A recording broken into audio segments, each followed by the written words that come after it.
The year was 2156, and humanity had not been free for 67 years. When the first human ships had traveled beyond the solar system in 2089, they had expected to find wonders. Instead, they found the Dominion waiting for them with weapons pointed at Earth. They were not alone. They led a coalition of 12 ancient species who called themselves the Elder Races. These aliens had watched humanity through their long-range observation machines for centuries. They had seen the world wars. They had seen the nuclear bombs dropped on cities. They had seen humans kill each other over land, over religion, over resources. The Elder Races decided that humanity was too dangerous to be allowed freedom among the stars. The Treaty of Compliance was not a deal between equals. It was a set of rules forced upon humanity at gunpoint. Under this treaty, humans could not build weapons stronger than simple bullets. They could not create energy shields or powerful missiles. Their largest ships could only be small frigates, barely bigger than the cargo vessels that carried supplies between colonies. Humanity was allowed to settle on only 17 star systems, all within a region the aliens called the Quarantine Zone. Every single expansion request had been by the Dominion Council. Admiral Cole stood on the observation deck of Earth Defense Station Vigilance. She was 54 years old, with gray streaks in her dark hair and lines on her face that spoke of decades of worry. Through the massive window, she watched an enforcement cruiser glide past. The alien ship was beautiful in a cold way, its chrome surface reflecting the distant sun. It was also a reminder of everything humanity had lost. Had been born under alien rule. Her grandmother had died in a detention camp. Her father had spent his entire life dreaming of stars that humans were forbidden to reach. She had grown up knowing that somewhere above her, alien eyes were always watching. Lieutenant Danny Marsh walked up behind her. He was young, only 28, with red hair and a face full of freckles. He had been aide for 3 years, and she had come to trust him completely. But today, his face was pale and his hands were shaking slightly as he held out a tablet. "Admiral, we have a situation in the 442 colony," he said quietly. Took the tablet and watched the footage. Ground troops in their silver armor were dragging human colonists from their homes. Men, women, and children were being thrown into the muddy streets. The official reason was a mining dispute. The colonists had apparently extracted minerals that were classified as strategic resources without permission. "How many dead?" asked.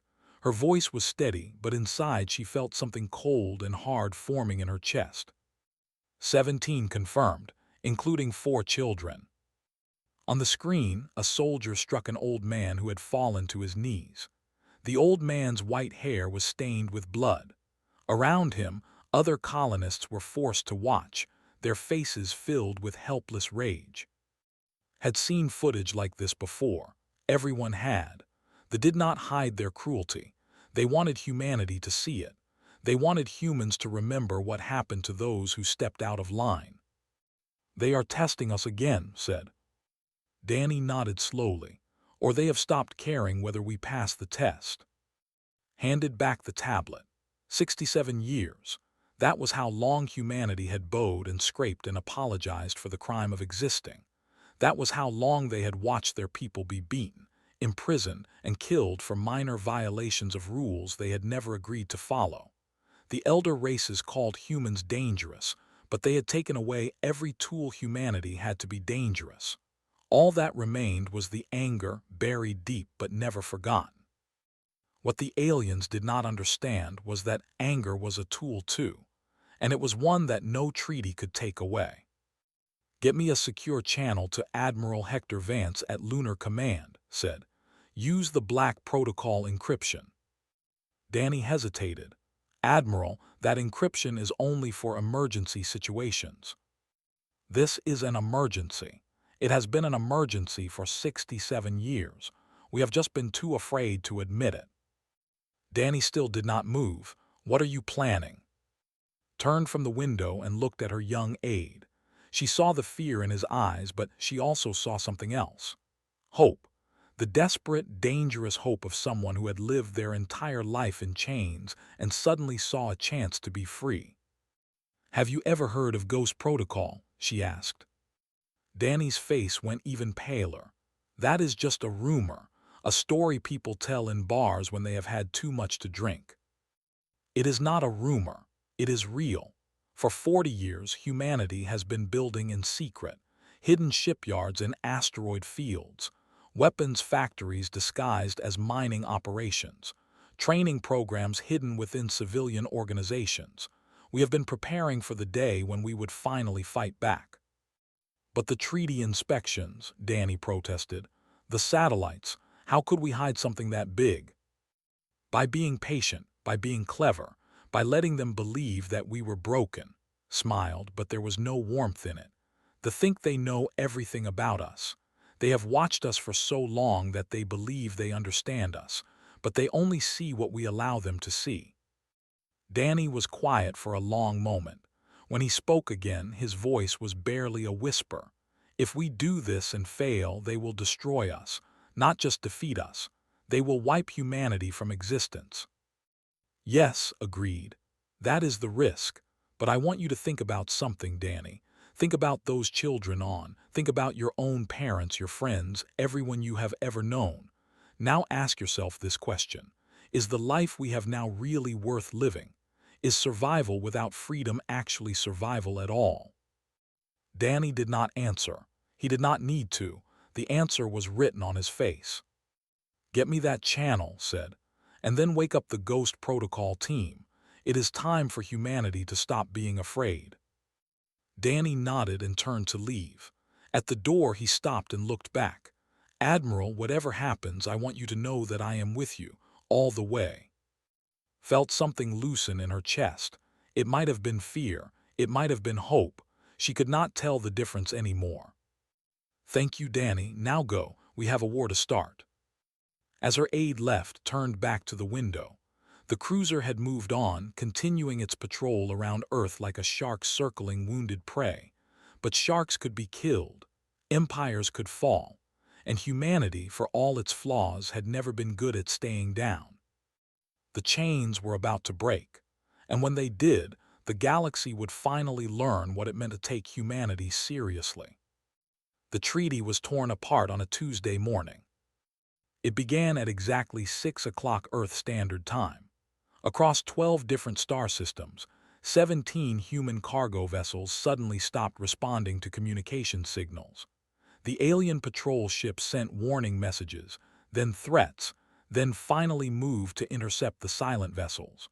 When they boarded the cargo ships, they found the holds completely empty. There was nothing inside except for a single message beacon, floating in the darkness and broadcasting on every frequency the aliens used. The message was simple. The Treaty of Compliance is dissolved. Humanity will no longer submit. We advise all non-human vessels to withdraw from the quarantine zone immediately.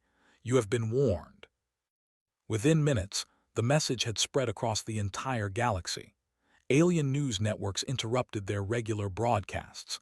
Dominion military commanders scrambled to understand what was happening.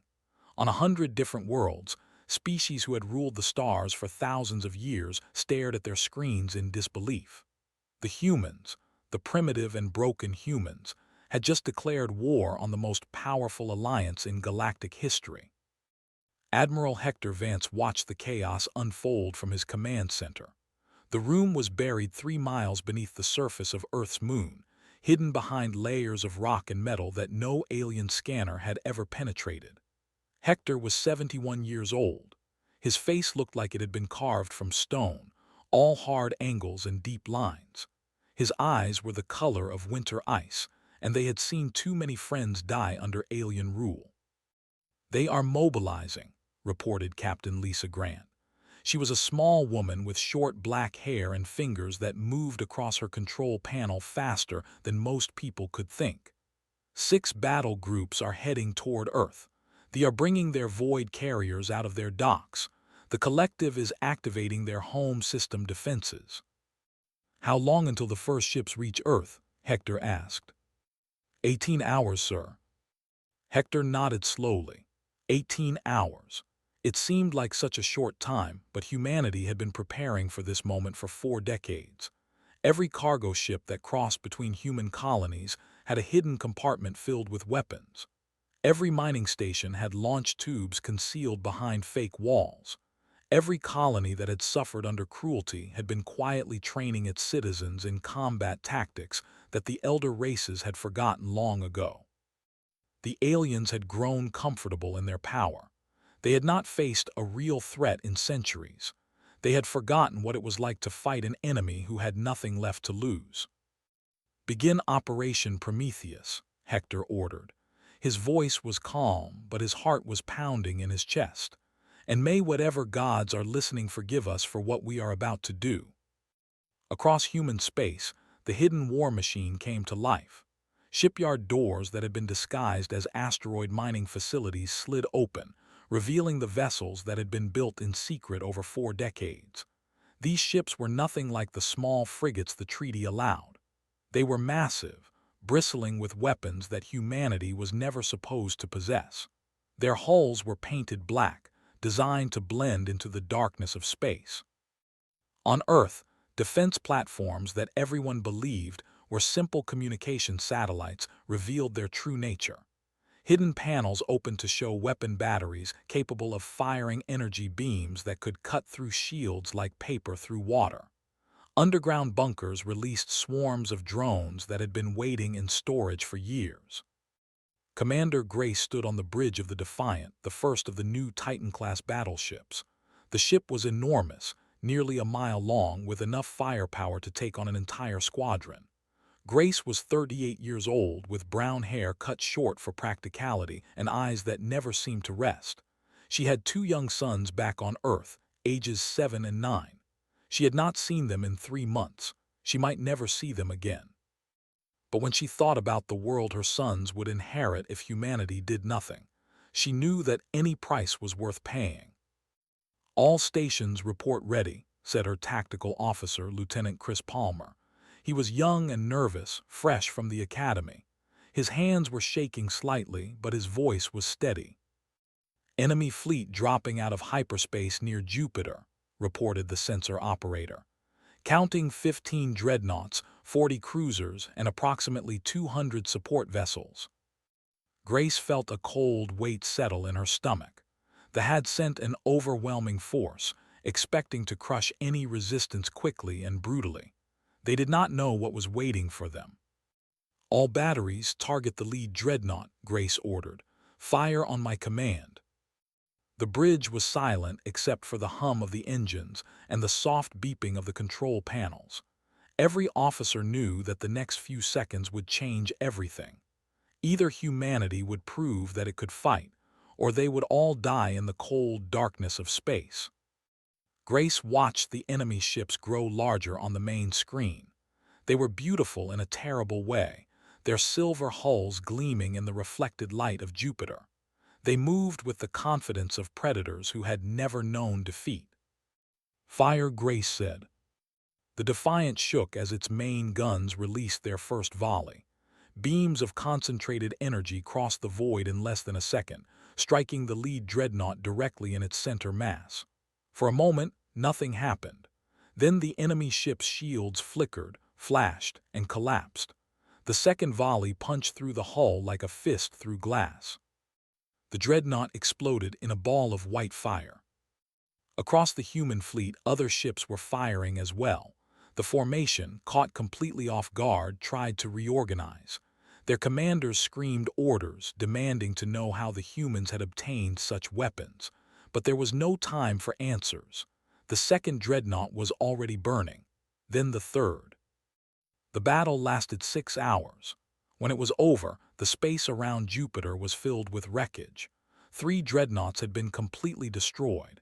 7 more were damaged so badly they could barely move. The surviving alien ships were retreating at full speed, sending panicked messages back to the Dominion Council. "They lied to us," the messages said. "The humans are not primitive. They are not broken. Send reinforcements immediately." On the bridge of the Defiant, Grace allowed herself to breathe. They had won the first battle. But she knew that this was only the beginning. The Dominion would return with more ships, more weapons, more determination. The war for humanity's freedom had just started, and it would be long and bloody before it was over. "Damage report," she ordered. "Hull damage on decks 7 through 12. 32 casualties, 8 confirmed dead." Grace closed her eyes for a moment. 8 dead. 8 people who had trusted her, who had followed her orders, who had given their lives so that humanity could have a chance at freedom. She would remember their names. She would remember all of them. "Set course for Earth," she said. "We need to resupply and prepare for the next wave." As the Defiant turned toward home, Grace looked out at the burning remains of the fleet. For 67 years, the elder races had believed that humanity was beaten. They were about to learn just how wrong they were. The news of humanity's victory spread across the galaxy like fire through dry grass. On every human world, people gathered in the streets to celebrate. They laughed and cried and held each other, unable to believe what had happened. For the first time in 67 years, they had fought back against their oppressors and won. The impossible had become real. But Admiral Cole knew that the celebration could not last long. She stood in the war room of the Vigilance, surrounded by holographic displays showing the positions of every known enemy fleet. The Dominion had been surprised once. They would not be surprised again. "They are pulling back to regroup," reported Captain Danny Marsh. His voice was tired but excited. Like everyone else, he had not slept since the battle began. "Our intelligence suggests they are consolidating their forces at 3 staging points." "How long until they are ready to attack again?" asked. "Estimates vary. Some analysts say 2 weeks, others say a month." Studied the map carefully. The Dominion controlled thousands of star systems and had resources that humanity could not hope to match. If this became a long war of attrition, where both sides simply threw soldiers at each other until one side ran out, humanity would lose. They did not have the numbers or the supplies to outlast an enemy that had been building its strength for thousands of years. "We cannot wait for them to come to us," she said finally. "We need to strike first, hit them where they feel safe, and never let them rest." "That is not traditional warfare," Danny pointed out. "Traditional warfare will get us killed. We need to fight smart, not fair." Over the next 3 months, humanity launched a campaign unlike anything the galaxy had ever seen. Instead of meeting the Dominion fleets in large battles, human forces scattered across enemy territory in small, fast groups. They attacked supply convoys, destroyed communication stations, and sabotaged military bases. They struck without warning and disappeared before the enemy could respond. The commanders did not know how to handle this kind of fighting. Their military doctrine was based on large fleet engagements where superior numbers always won. They had forgotten how to fight an enemy that refused to play by the rules. Even worse for the Dominion, the human rebellion was inspiring others. On worlds that had been conquered by the elder races long ago, oppressed populations began to rise up. Species that had been quiet for centuries suddenly found their courage. They saw that the mighty Dominion could be hurt, and they wanted to do some hurting themselves. Counselor In stood before the Dominion Council in their great chamber on the capital world. His 4 eyes were dim with exhaustion and worry. Around him, representatives of the 12 elder species argued and shouted at each other, their usual dignity forgotten in the face of crisis. "The humans are not fighting according to proper warfare protocols," In said, trying to make himself heard over the noise. "They target civilian infrastructure. They use tricks and lies. They recruit rebels from populations we believed were. This is not war. This is chaos." "Then crush the chaos," demanded Counselor Myra of her crystalline body pulsed with angry light. "Use overwhelming force. Destroy their planets. End this before it spreads further." "With what resources?" In asked bitterly. "They have drawn us into 1,000 small fights across 300 systems. Every time we gather our strength in one place, they attack somewhere else. They are bleeding us dry." The council continued to argue, but no one could agree on a solution. Some wanted total war, the complete destruction of human civilization. Others feared that such brutality would only inspire more rebellions. A few, speaking quietly in corners, wondered if perhaps they had made a terrible mistake when they first put humanity in chains. In a small room away from the main chamber, Counselor Thane of the Collective met secretly with a human envoy. His name was Peter Marshall, and he was 46 years old with gray at his temples and scars on his face. His right arm was a mechanical prosthetic, a replacement for the limb he had lost in a prison camp. The metal arm was stronger than flesh had ever been. "Your people fight well," Thane admitted.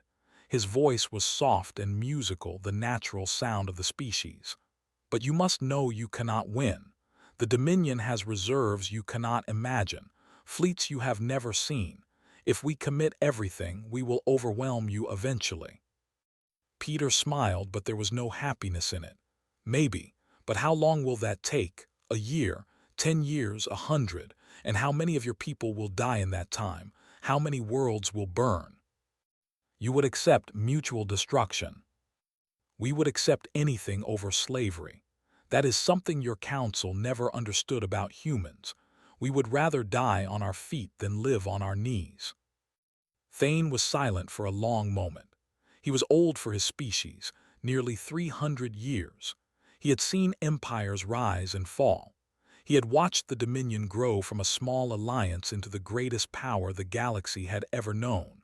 And now, for the first time, he wondered if he was watching it begin to crumble. "What do you want?" he asked finally. "What would end this war?" "Freedom," Peter said simply. "Real freedom. The right to govern ourselves, to travel where we wish, to build what we choose. Remove the chains and the war ends tomorrow." "The Council will never agree to that. They are too proud." "Then they will learn humility, one dead ship at a time." Peter stood to leave, then paused at the door. "Counselor, I want you to understand something. We do not hate your people.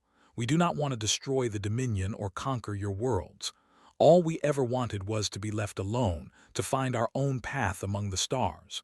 Your ancestors chose to put us in a cage instead.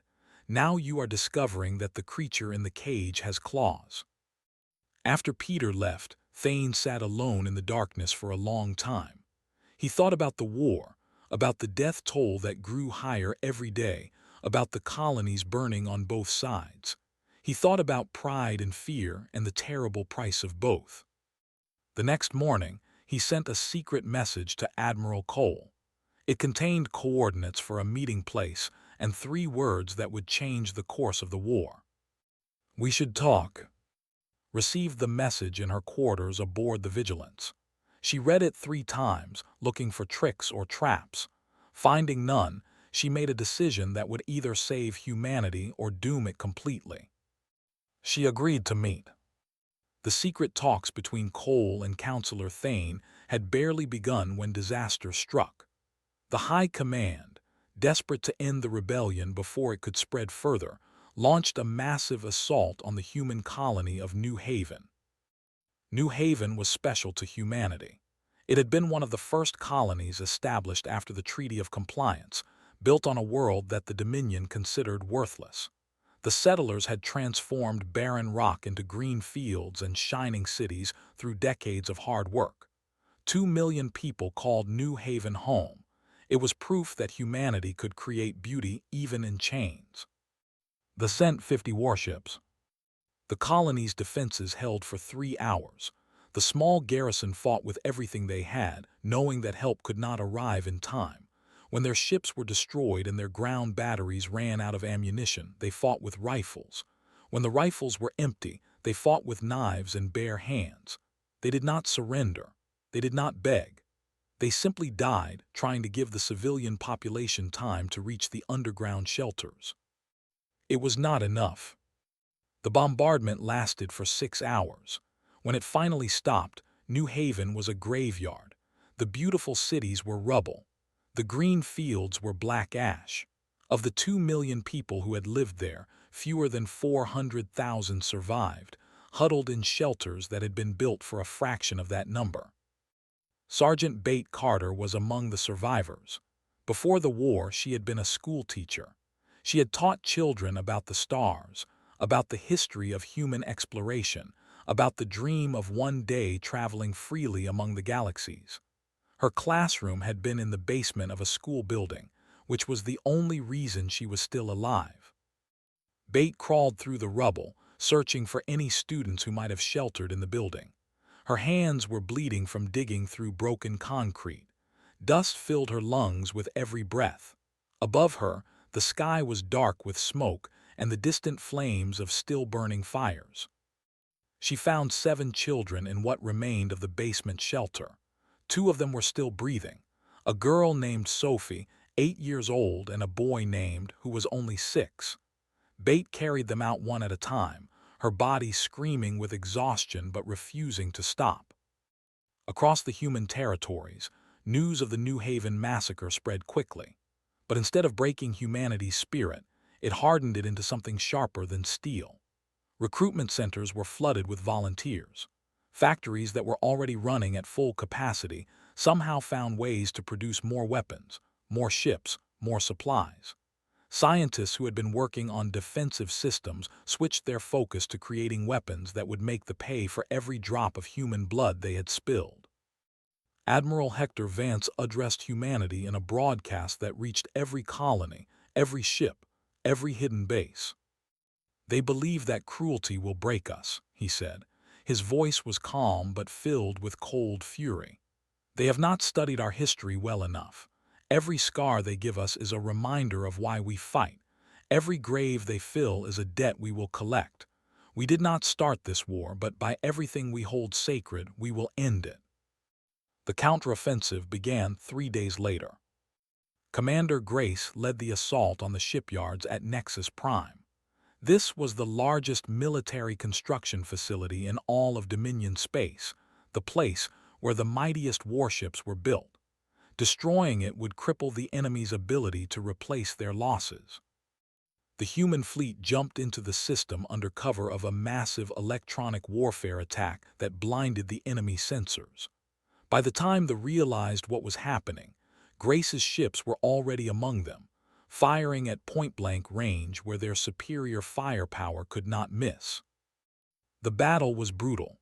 Reinforcements arrived within the first hour, trapping the human fleet between the shipyards and the relief force. Grace refused to retreat. She pushed her ships forward, accepting terrible losses to reach the shipyard's power core. "All vessels, focus fire on grid coordinate 773, she ordered. Her voice was hoarse from hours of shouting commands. Around her, the bridge was filled with smoke and the screams of wounded crew members. "We take out the reactor. We take out everything." The Defiant shook as another enemy salvo struck its hull. Warning lights flashed across every console. Damage reports flooded in faster than anyone could process them. "Hull breach on decks 4 through 9, reported Lieutenant Chris Palmer. Blood was running down his face from a cut on his forehead, but he refused to leave his station. Casualty reports still coming in. "Keep firing," Grace ordered. "We did not come here to run."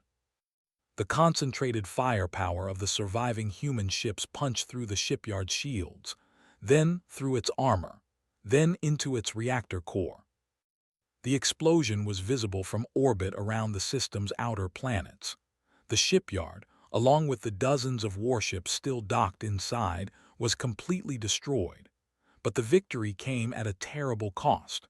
37 human vessels had been lost, including the Defiant itself, which had taken a direct hit during the final assault. Grace survived only because her first officer, a quiet man named Henderson, had physically dragged her to an escape pod when the bridge began to collapse. Did not make it to a pod himself. On the rescue ship that picked up the survivors, Grace stood in the medical bay watching the doctors work on her wounded crew. Chris Palmer had lost both his legs below the knee.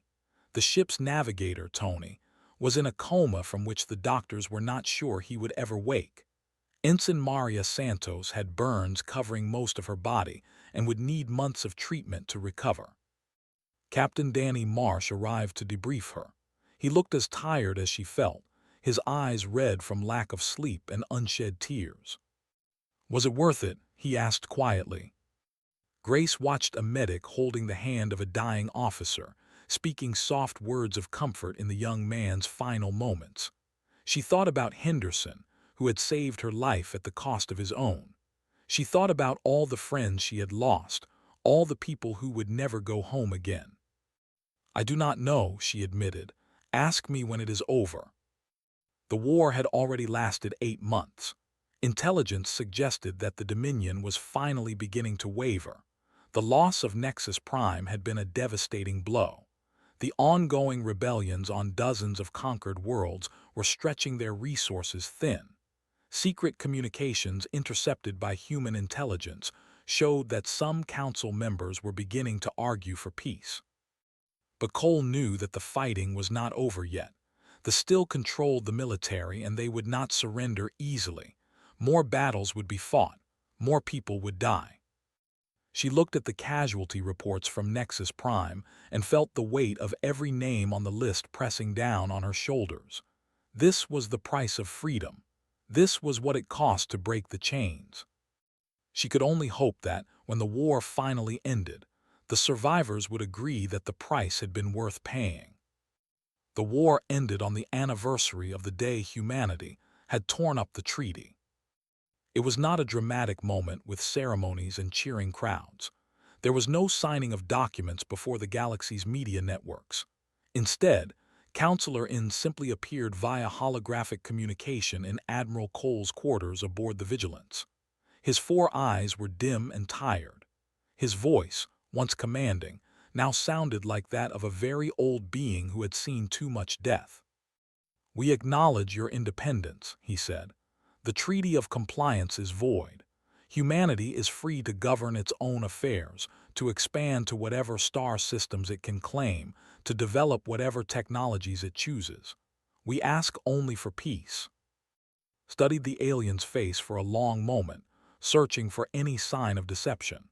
She found nothing except exhaustion and defeat. "Why now?" she asked. "Why surrender today when you refused to consider peace for so long?" In's eyes closed briefly. When he spoke, his voice was heavy with something that might have been shame. "Because we are losing. Not just the war against your people, but everything we built over thousands of years. The rebellion you started has spread to species we believed were completely under our control. Our economy is collapsing under the strain of fighting on so many fronts at once. Our own populations are turning against the Council, demanding that we end the bloodshed."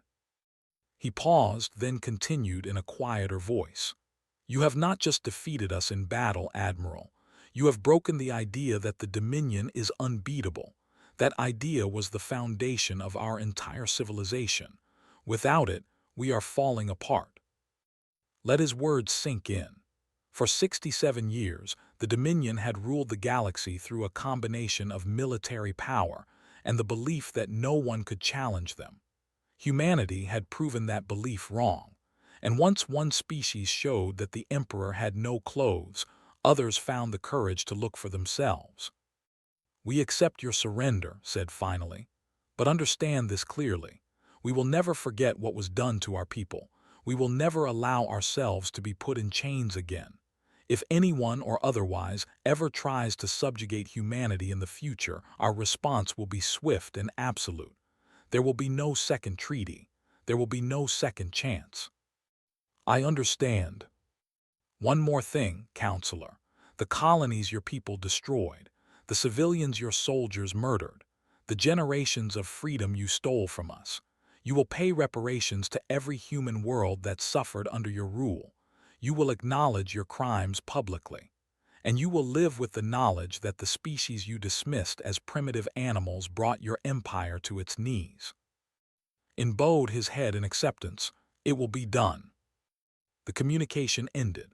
Sat alone in her quarters for a long time after the screen went dark. She thought about her grandmother, who had died in a camp without ever knowing that her granddaughter would one day face down the leaders of the Dominion. She thought about her father, who had spent his whole life dreaming of stars he was forbidden to visit. She thought about every human who had suffered and sacrificed and died so that this moment could exist. They had won, but what had they become in the process of winning? The question haunted her. 3 months after the war's end, humanity held its first truly free election in 67 years. The government that emerged was not perfect. It was divided by old arguments and new fears, struggling to rebuild a society that had been shaped by oppression for generations. But it was human. Every law, every leader, every decision was made by humans for humans. No alien oversight. No outside approval required. Commander Grace retired from the military. She had given enough, lost enough. The nightmares still came every night, filled with fire and screaming and the faces of friends who had died under her command. She returned to Earth, to a small house by the ocean that she had bought with her pension, and spent her days teaching children how to sail small boats on the water. The children who came to her lessons would grow up in a galaxy without chains. That thought was the only thing that made the memories bearable. Admiral Hector Vance died peacefully in his sleep 6 months after the war ended. He was 72 years old. His body was buried on the moon, in a cemetery that overlooked Earth, with full military honors. Thousands of people attended the funeral, including many who had never met him but wanted to pay their respects to the man who had helped set humanity free. His gravestone bore a simple message: he never stopped believing. Cole remained in uniform, but she changed her mission. The defense fleet became the exploration fleet, its weapons systems replaced with scientific equipment. She wanted to see what was out there, beyond the boundaries that the Dominion had drawn. She wanted humanity to reach for the stars not because they were running from anything, but because reaching was simply what humans did. On the first anniversary of freedom, a monument was unveiled on Earth. It stood in the center of the largest city, 300 feet tall, a simple column of black stone. Carved into its surface were the names of every human who had died under Dominion rule and every human who had died in the war for liberation. There were millions of names. Reading them all would take days. At the base of the monument, carved in letters 10 feet high, were 4 words that captured everything humanity had learned about itself over 67 years of chains and 16 months of war. We are still here. Bate Carter, the teacher who had survived New Haven, brought Sophie, and to see the monument on the day it was unveiled. The 2 children she had rescued from the rubble were 11 and 9 now, healthy and healing, though they still woke up screaming sometimes from nightmares about the bombardment. Sophie looked up at the towering column of black stone, reading the names carved into its surface. "Are we safe now?" she asked quietly. Bate knelt down to look the girl in the eyes. She thought about everything humanity had been through, everything they had sacrificed, everything they had lost and found along the way. "Yes," she said, "we are safe, and we are free, and no one will ever take that away from us again." Sophie nodded slowly, accepting the answer with the simple trust of a child. Then she took Bates' hand in one of hers and his hand in the other, and together they stood before the monument in silence, remembering those who had died so that they could live. Above them, the sky was clear and blue and full of stars, stars that humanity could finally reach, stars that belonged to everyone now. The galaxy had taken humanity seriously at last, and nothing would ever be the same again.